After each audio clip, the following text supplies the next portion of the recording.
ಉಕ್ಕಿನ ಭೀಮ. ಮಹಾಭಾರತದಲ್ಲಿ ಪಾಂಡವರು ಹಾಗೂ ಕೌರವರು ದ್ಯೂತವಾಡ್ತಾರೆ. ಅದರಲ್ಲಿ ಪಾಂಡವರು ಸೋಲ್ತಾರೆ. ನಿಯಮದ ಪ್ರಕಾರ ಸೋತವರು 12 ವರ್ಷಗಳ ವನವಾಸ ಮತ್ತು 1 ವರ್ಷ ಅಜ್ಞಾತವಾಸವನ್ನು ಮಾಡಬೇಕು. ಹೀಗೆ ಪಾಂಡವರು ವನವಾಸದಲ್ಲಿರುವಾಗ ದುರ್ಯೋಧನನಿಗೆ ನಿದ್ದೆ ಬರ್ತಾ ಇರಲಿಲ್ಲ.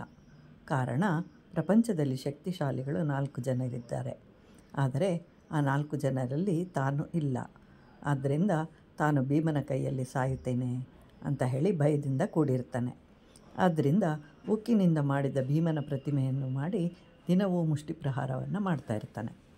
ಕೊನೆಯಲ್ಲಿ ಪಾಂಡವರು ಹಸ್ತಿನಾಪುರಕ್ಕೆ ಹಿಂತಿರುಗಿ ಬಂದು ಧೃತರಾಷ್ಟ್ರನಿಗೆ ನಮಸ್ಕರಿಸಲು ಬಂದಾಗ ಧರ್ಮರಾಯ, ಅರ್ಜುನ, ನಕುಲ, ಸಹದೇವರನ್ನು ಆಶೀರ್ವಾದ ಮಾಡ್ತಾನೆ. ಆದರೆ ಯಾರು ಬಂದರೂ ಭೀಮನೇ ಅಂತ ಹೇಳಿ ತಬ್ಕೊಳ್ಳೋದಕ್ಕೆ ಮುಂದಾಗ್ತಾ ಇರ್ತಾನೆ. ಆದರೆ ಶ್ರೀಕೃಷ್ಣ ಪರಮಾತ್ಮನು ಇದನ್ನು ತಿಳ್ಕೊಂಡಿರ್ತಾನೆ. ಆದ್ದರಿಂದ ಕೊನೆಯಲ್ಲಿ ಭೀಮನು ಧೃತರಾಷ್ಟ್ರನ ಬಳಿಗೆ ಹೋಗಲು ಮುಂದಾದಾಗ ಕೃಷ್ಣ ಅವನನ್ನು ತಡೀತಾನೆ.